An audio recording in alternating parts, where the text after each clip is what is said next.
आपको भी shopping mall जाकर शॉपिंग करना पसंद है ना? लेकिन क्या आपको इस बात का पता है कि शॉपिंग मॉल्स वाले किस तरह चालाकी से आपके पैसे ज़्यादा खर्च करवा रहे हैं? नहीं समझ आई ना? मैं बताती हूँ। क्या आपके साथ भी ऐसा होता है कि आप मॉल में जाएँ और 2-3 घंटे किस तरह गुज़र जाएँ आपको पता भी नहीं लगता? अच्छा ये बताएँ, क्या आपने शॉपिंग मॉल में कभी वॉल क्लॉक या फिर खिड़की देखी है? नहीं ना? क्योंकि मॉल वाले ऐसा चाहते हैं कि जब आप शॉपिंग मॉल के अंदर आएँ तो आपको टाइम का पता ही ना चले और शॉपिंग में इतने मसरूफ़ रहें ताकि आपके ज़्यादा पैसे खर्च हों। आपने ये भी गौर किया होगा कि गेमिंग एरिया और फूड कोर्ट्स हमेशा टॉप फ्लोर पर ही होता है। इसकी वजह यह है कि शॉपिंग के दौरान आपका ध्यान कहीं और ना बटे और उसको छोड़कर आप खाना ना ऑर्डर कर लें।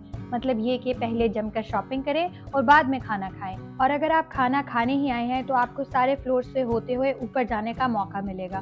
क्या पता सारे फ्लोर से जाते हुए आपका शॉपिंग का दिल करे। और क्या आपने कभी गौर किया है कि मॉल में एस्केलेटर्स इतने स्मार्ट तरीके से लगाए जाते हैं कि आपको एक फ्लोर से दूसरे एस्केलेटर पे जाने के लिए काफ़ी फासला तय करना पड़ता है और उसके पीछे भी यही ट्रिक करने की कोशिश की जाती है कि लोग ज़्यादा से ज़्यादा फासला तय करें और वो एक्सप्लोर करें और क्या पता इसके दौरान भी उनका शॉपिंग का दिल करे। मॉल्स को इस तरह से बनाया जाता है कि वहाँ पर मुख्तलिफ ब्रांड्स को ढूँढने में लोगों को काफ़ी दिक्कत महसूस होती है। वो इसी तरह कन्फ्यूज़ रहते हैं और एक फ्लोर से दूसरे फ्लोर पर जाते रहते हैं, जिसकी वजह से आपके शॉपिंग करने के चांसेस भी बढ़ जाते हैं।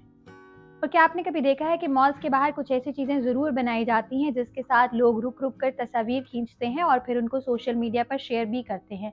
बिल्कुल इसके साथ ही साथ उस मॉल की मार्केटिंग भी हो जाती है। इस हवाले से मज़ीद वीडियोज़ देखने के लिए विज़िट कीजिए हमारी वेबसाइट urdunews.com।